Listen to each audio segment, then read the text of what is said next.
What is up, guys? And we're starting the playoffs. In the first matchup in the East, the 1v8, that's the Memphis Tigers versus the St. Louis Gladiators. And Justin Cook 3-ball is good. And in this matchup, we have the Memphis Tigers who swept the Nashville Predators in the regular season 2-0. Both games very convincing wins. Now, both games the Tigers had Damian Foster. Foster did suffer a spinal injury which took him out for the remainder of the season. And that's sad, but Foster, he won MVP last year, and if he was here for the Tigers easily would have the RBA Finals locked up. But they have John James, the backup, for most of the season, starting now. He's still a lockdown defender, still a very good player, and he's shown up on the streams a lot. John James has also led the Tigers while he was starting to 12 straight wins, but the Tigers have won 17 straight total. Also tied the win record with 45-13. Definitely would have broken if Foster was there. And some stats.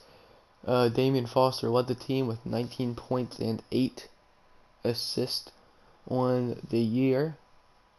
Second in points was Corey McCoy, then Maurice Moore, Justin Cook. That was your top four there.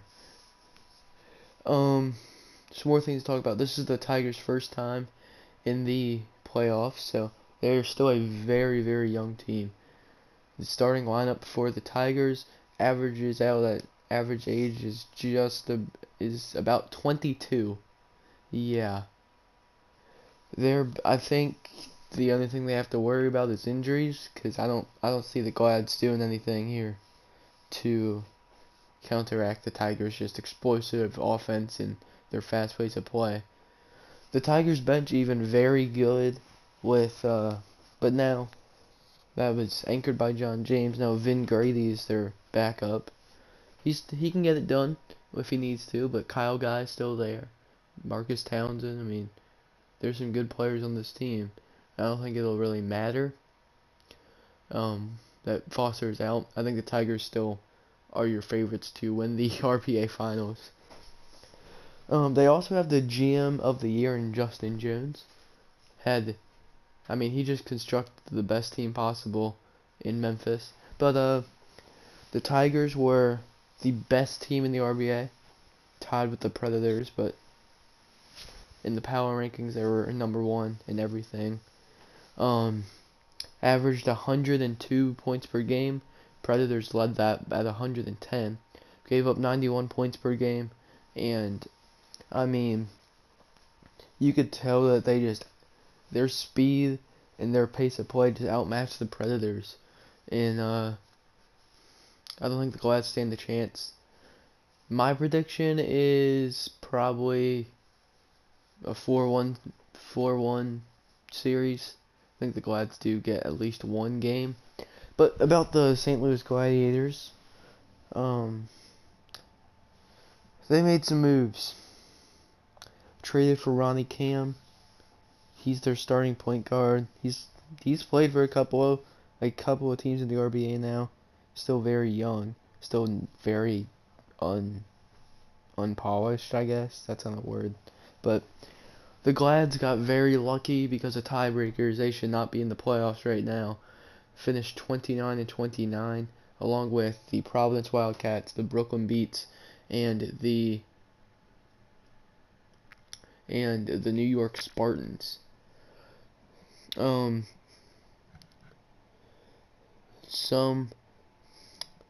Gladiators actually swept the Monarchs in the regular season. The Monarchs, the number 5 team, led by Keon Ingram and Larry Cruz, but that's off topic. Gladiators had a disappointing season, probably due to injury and not that great front office. Not a great front office there in St. Louis. Traded away Dan Harrington after acquiring him. calling them the future, then they just trade them for pennies on the dollar to the to the Nashville Predators for their for the Gladiators get their pick and Leslie Tinsley, who's a great player, definitely a all-star caliber player, but he's not anything special, and he's testing free agency. He will not be signing back with St. Louis next year. Along with that, they traded for Quinn Fleming. Fleming has been out for most of the year with injuries. They traded away their pick for that, so now all they have is a second round pick. They have old players, expiring contracts. Glads might be in one of the worst situations because they don't have their pick, and they didn't play bad enough to have a decently high second round pick. Also, the Monarchs will just get better with the Gladiators pick. Also, the Gladiators are switching to the West, so that can help them with the added expansion teams next year. But that's all I got to say about this series. I got the Tigers winning 4-1, and by 4-1, I think the one game the Gladiators take will be in St. Louis, and it'll be a game where the Tigers just rest their starters and just take a break, I guess.